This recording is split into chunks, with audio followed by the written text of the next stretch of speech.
A reading from Tales of the Uji, translated by D.E. Mills. Book 2, Story number 8. How Seimei used his magic powers to protect an archivist minor captain. Seimei was once seated in his official place at the palace, watching high court nobles arrive with their very fine array of outriders, when he saw an elegant and young, handsome archivist minor captain alight from his carriage and enter the palace. Just at that moment, Seimei saw a crow fly over the officer's head and drop its dung on him. Seimei took a careful look at it and thought to himself, "What a shame that such a handsome and very popular young man should have been attacked by an evil spirit. This crow is clearly some diviner's shikigami."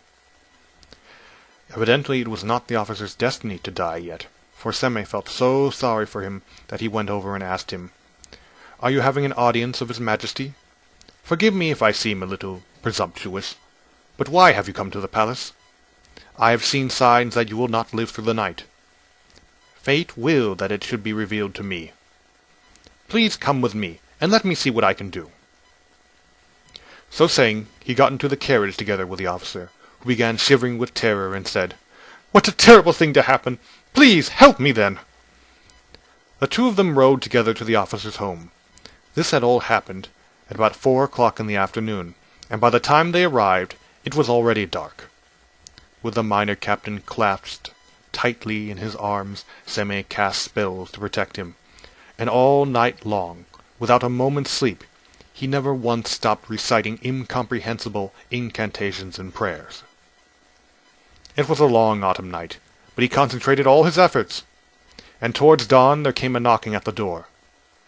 At Seimei's suggestion, someone was sent out to see what it was, and it now turned out that the familiar had been brought down on the minor captain by his brother-in-law, who held the archivist's 5th rank.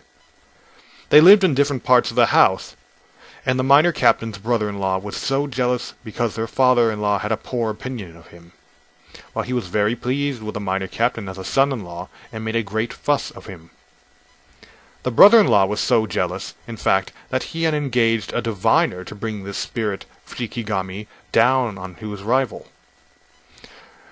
The minor captain had thus been close to death when Seimei had observed him, and after Seimei's night-long praying, a messenger had come from the diviner, who had brought down the evil spirit, and announced in a loud voice, "Foolishly, and without reason save that I had been commanded to do so, I brought down an evil spirit on you, but you had such strong protection that it has been turned back on me, and I have now been struck dead, as a result of the awful thing that I did."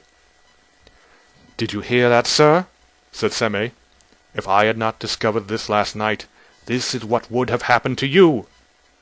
The messenger was sent back in the company of a servant, who, on inquiry, was told that the diviner's death had been instantaneous.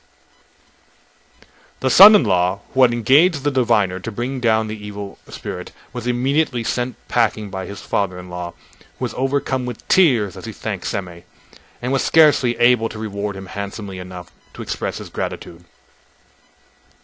The identity of this minor captain is not known, but they say he eventually became a major counselor,